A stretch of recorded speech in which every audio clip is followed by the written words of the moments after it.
All right, let's talk about Smile. Yeah. So, Tom, not a fan?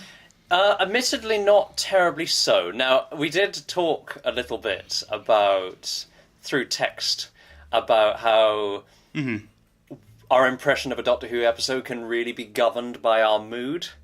And that might start making a lot more sense as we go through this list, because as I watched the pilot, for example, I was watching it with Tim, and watching anything with Tim is a pleasure.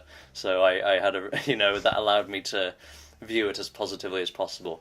Episode 2, I think I was in the midst of dissertation hell, and I wasn't in a terrific way, so that might have had an impact on it. But I'll say what my initial impressions were. Yeah.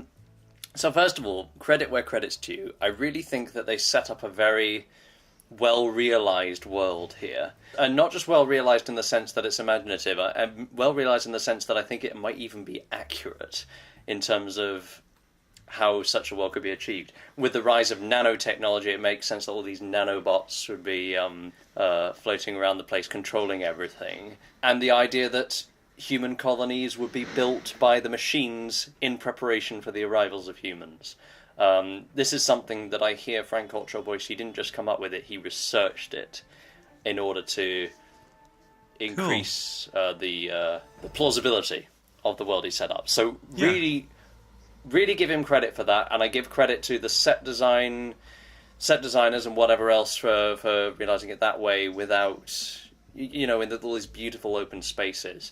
My problem is I feel that it falls into this trap, which I think I've seen before in Doctor Who episodes, where it sort of assumes that the setting, plus a bit of exploration of that setting, plus a few cool jokes, plus a moral at the end, is sufficient for the creation of a Doctor Who episode. Now this is going to be primarily down to taste, but I'm personally looking for a bit more of an emotional pull, save for what was a slightly depressing bit about the fate of humanity, which just sort of, again, maybe I could have taken more from that than I did in that state, but I just went, oh, well, that's a bit sad.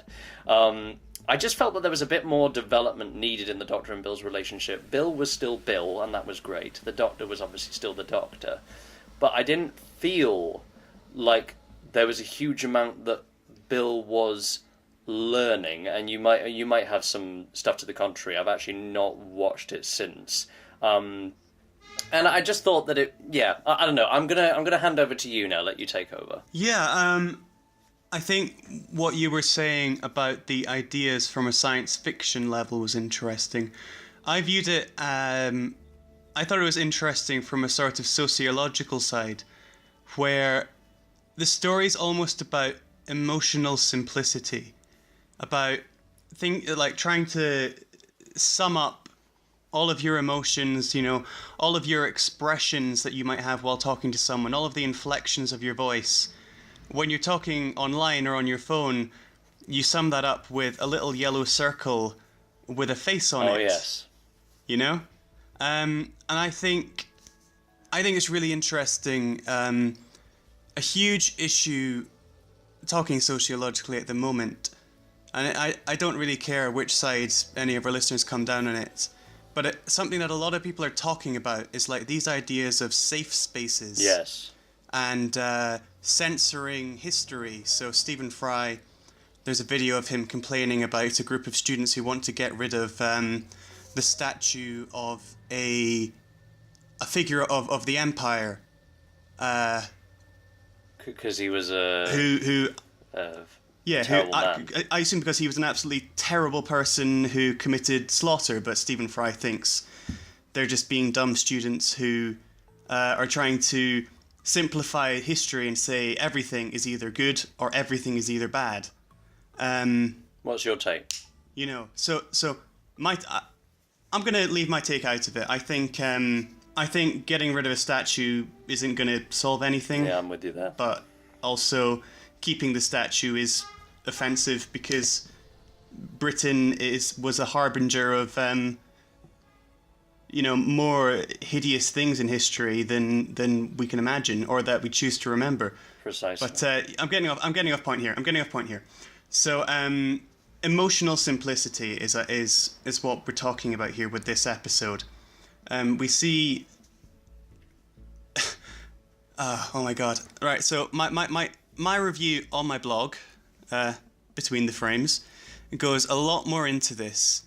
But it's all about changing perceptions, I suppose. So it's a story about the Doctor and Bill coming to understand each other a little bit better, seeing each other do things, or I like the scene where Bill is looking at the police box and she says, "Why is it a police box?" And the Doctor says, "I don't know, I just like it." And she says, "Does it mean that you're the police of space?" And he's like, "No, of course not. I don't solve anything. I'm just an idiot," and all that. But of course, to Bill, she thinks, well, obviously, he is the police of space. There's absolutely fantastic dialogue in here. And I've got some examples of it, like, all traps are beautiful. That's how they work. Yeah, that's a which good is line. great, because, Absolutely. I mean, obviously, you think traps, you think it's dangerous and horrifying. But of course it has to be beautiful, because that's how they draw you in. Yeah. What's the opposite of a massacre? In my experience, a lecture. And you've got these two different ideas which come together in a way which is through this sort of Moffat logic, right, where he sort of speaks things into being. He uses words and he uses misunderstandings between people to speak them into being. So a massacre and a lecture. And of course, that says so much about the Doctor. He stops massacres by lecturing people. Yeah. Fantastic. Yeah, no, it's a wonderful, admirable trait. It's everything that we would want to be as humans, yeah. I didn't love the episode, so here's the thing, and spoilers. I'd say, going out on a limb, that this was your least favourite of this series? Yes, so far. Yeah, and my least favourite was Knock Knock. And I think both of those, definitely the weakest episodes. I mean, there's a pretty high benchmark with this series. Oh, absolutely. But these are the ones which weren't quite up to the same level of quality, I think. So in the end, what it does come down to is taste. And I thought that this episode, it felt like going on holiday with a couple of friends to, I don't know, Barcelona, and wandering around, seeing the sights, discovering things, and having those deep holiday talks that, you know... Yeah. Getting to know each other differently, spending all that time in each other's pockets. And there's a good chance that's because I just spent 7 weeks with two people traveling around Southeast Asia. Mm-hmm. But I thought that what you felt the episode was lacking in plot, I felt they filled in that space with character. Okay. And for me, it was a really important part of getting to know Bill and getting to see all those different sides of her. That's a fascinating difference between our perspectives on it. I'm going to say something positive then, just to add to that again about Smile, and this will involve a little bit of a tangent about the place of emojis in our culture. So I mentioned last time that this year, 2017, we'll see the release of the Emoji Movie. So emojis have officially become this, they're very consumable, and supposedly kids are really into them, right? So we know that emojis were created to allow people who are texting or even emailing one another to express a certain emotion within the text so that they weren't misunderstood. Yeah. And in this episode, emojis are not celebrated, and I'm happy about that.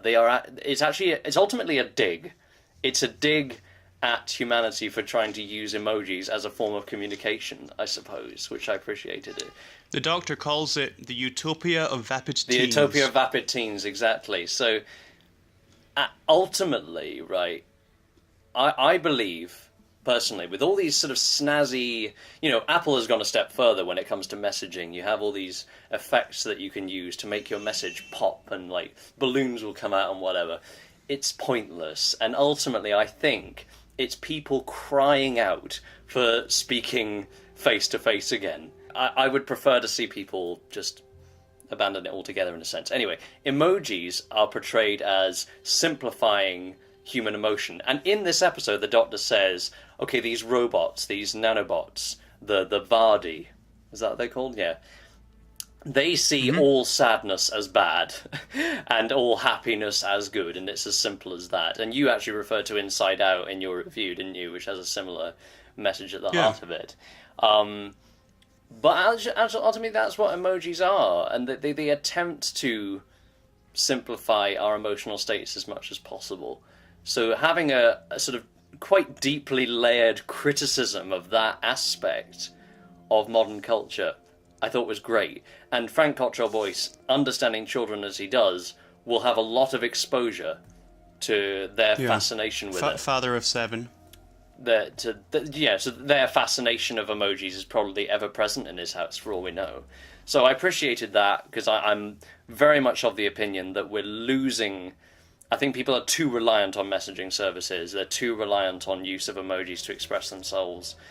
And I would prefer people start talking to one another again, basically. That's all right. Tom gets political. Somewhat a tangential rant, but I could tell that was an aspect. That's fine. Of this.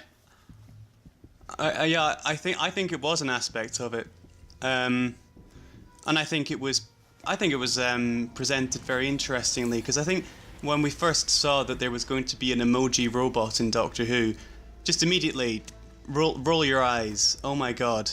Of course. I mean, well, the original title that you read out, The Emoji Planet, thank God they didn't go for that. Yeah, but they I think they used them to help colour in this society and say something about modern day. I just think they did it very well. Yeah, no, I agree with you. The right down to the compulsion to smile in the face of danger. I don't know, the whole thing felt a bit political, didn't it?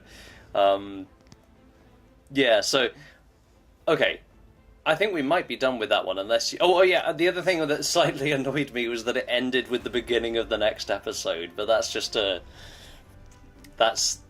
small thing. Do you have anything else you want to say about it? What would you say they could have done? Because you said you thought it was the weakest one of the weakest episodes this series. Is there anything you would like to have seen improved about it?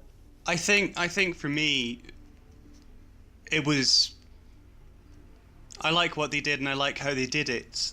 I suppose when I say that, I mean, I can empathize with other people's points of views. I've certainly I read a lot of reviews about these episodes, and I just see where other people are coming from. For me, I liked it a great deal. Maybe the plot was a bit thin, so maybe just purely on a superficial level, have some more things happen, basically. Yeah, I know. I mean, I feel that's sort of what I'm saying, but I know it's a bit it is a bit superficial, as you say, and I think that ties in nicely to the third one. Do you want to move on to Thin Ice? Yeah. Well, catch up with you next week for more coffee? Yeah, it'll be great to meet. Yeah. I'll fly down to Gizu and we'll meet there. Yeah, I'll see you in Gizu. Cool. I'm going to stop my recording now. Is that the name of your Chinese province? To be honest, I've not worked out the pronunciation yet. I think it's something like Guizhou. Guizhou. Guizhou. Okay, I'll see you in Guizhou. Oh dear.